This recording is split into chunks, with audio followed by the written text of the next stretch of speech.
हरियाणा के रोहतक जिले के एक छोटे से गांव में रहने वाली पायल एक साधारण लेकिन सपने देखने वाली लड़की थी। उम्र लगभग 23 साल। पिता किसान थे, माँ घर संभालती थीं और दो छोटे भाई पढ़ाई कर रहे थे। घर की हालत ऐसी नहीं थी कि सपनों को पंख मिल सकें, लेकिन पायल के भीतर हिम्मत बहुत थी। गांव में जब भी कोई विदेश से लौट कर आता, उसके कपड़े, उसका आत्मविश्वास और उसकी बातें सबको आकर्षित करतीं। पायल भी सोचती, अगर मैं भी बाहर जाकर काम कर लूं तो घर की हालत बदल सकती है। इसी बीच एक एजेंट गांव में आया। उसने बताया कि सऊदी अरब में वर्क वीज़ा पर नौकरी मिल सकती है।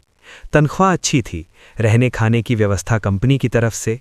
शुरुआत में घरवाले डर गए, लेकिन पायल ने समझाया, मैं गलत रास्ते पर नहीं जा रही, मैं काम करने जा रही हूं। कई कागजी कार्यवाही, मेडिकल और इंटरव्यू के बाद पायल का वर्क वीज़ा लग गया।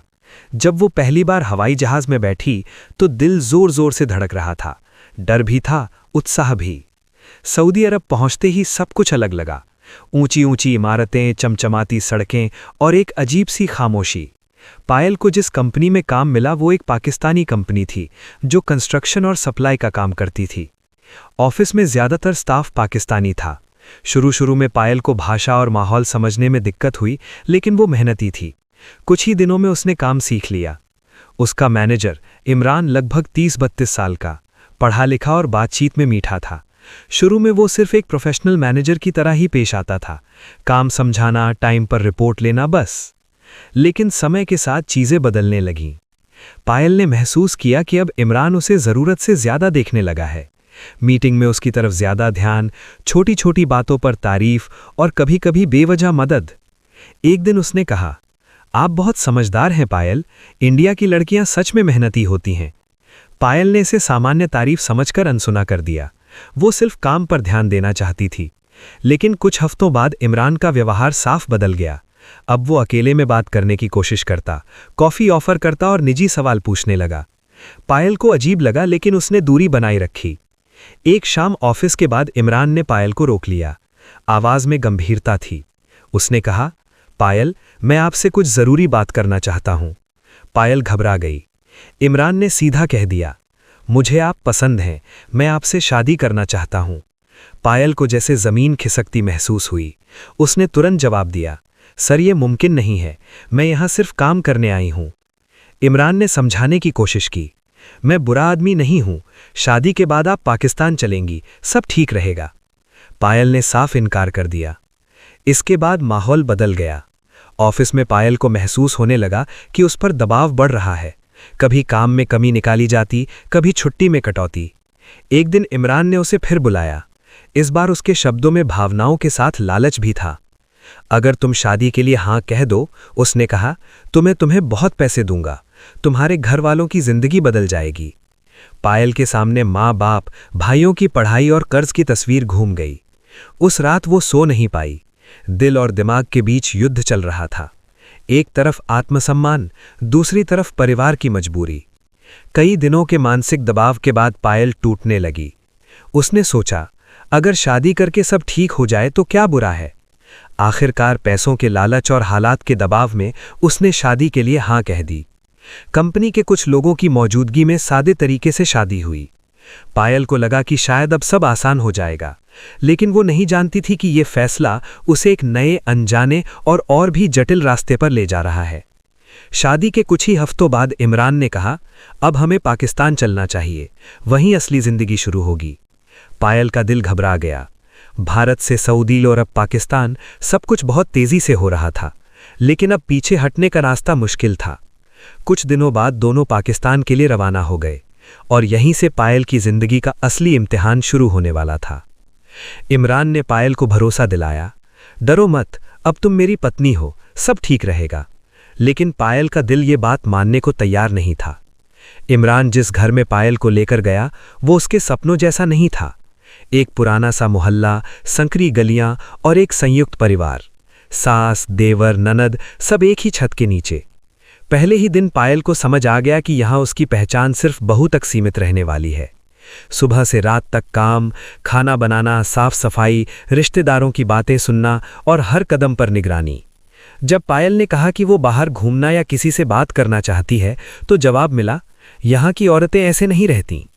शादी से पहले जो इमरान प्यार और वादों की बातें करता था, अब वही आदमी सख्त और बेरुखा होता जा रहा था।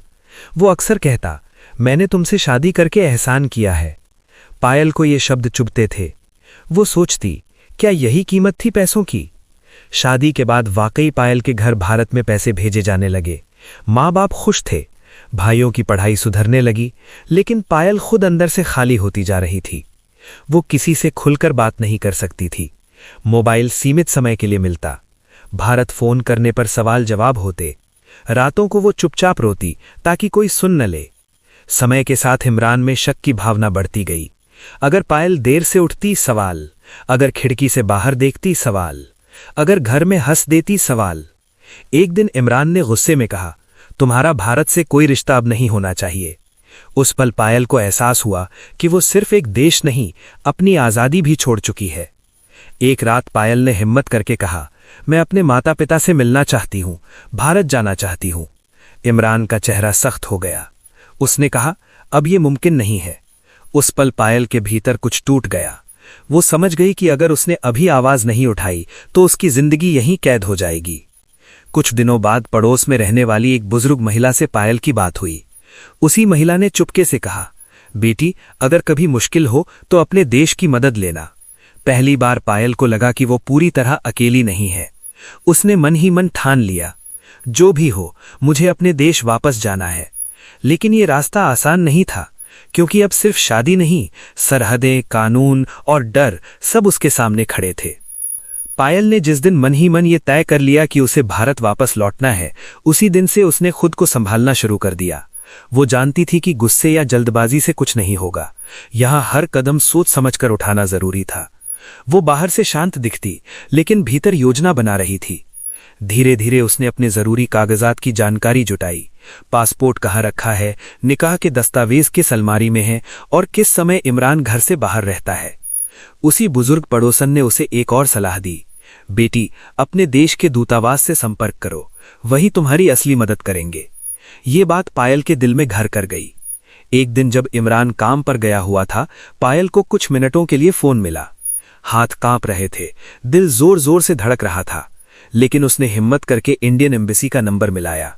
फोन के दूसरी तरफ जब हिंदी में आवाज आई, आप बताइए, हम आपकी मदद करेंगे, तो पायल की आंखों से आंसू बह निकले। उसने सब कुछ बता दिया, शादी, दबाव, डर और वापस जाने की इच्छा। दूतावास की तरफ से उसे भरोसा मिला, डरो मत, हम तुम्हारे साथ हैं। इधर इमरान को पायल के बदले हुए व्यवहार पर शक होने लगा। वो ज्यादा सवाल करने लगा, ज्यादा निगरानी रखने लगा। एक दिन उसने सख्त लहजे में कहा, तुम कुछ छुपा रही हो। पायल ने खुद को संभाला और कहा, नहीं, बस तबीयत ठीक नहीं रहती। ये दिन रात का मानसिक दबाव था, लेकिन अब पायल पीछे हटने वाली नहीं थी। कुछ हफ्तों बाद दूतावास की तरफ से संदेश आया। एक तय दिन और समय बताया गया जब पायल को किसी तरह घर से बाहर निकलकर सुरक्षित जगह तक पहुंचना था। उस दिन सुबह से पायल का दिल बहुत तेज धड़क रहा था। इमरान किसी रिश्तेदार के यहाँ गया हुआ था, यही मौका था। उसने जल्दी जल्दी जरूरी कागजात उठाए, दिल में भगवान का नाम लिया और बिना पीछे देखे घर से बाहर निकल गई। जब वो दूतावास द्वारा तय की गई सुरक्षित जगह पर पहुंची तो पहली बार उसे लगा वो फिर से जिंदा है। आधिकारिक प्रक्रिया, पूछताछ और कुछ दिन की प्रतीक्षा के बाद आखिरकार वो दिन आया जब पायल को भारत लौटने की अनुमति मिल गई। जब विमान ने भारतीय जमीन को छुआ, पायल की आंखों से आंसू बह रहे थे। इस बार डर के नहीं, सुकून के आंसू। एयरपोर्ट पर उसके माँ बाप उसे देखकर रो पड़े। वो सिर्फ एक लड़की लौटकर नहीं आई थी, एक अनुभव, एक सीख और एक सच्चाई भी साथ लाई थी।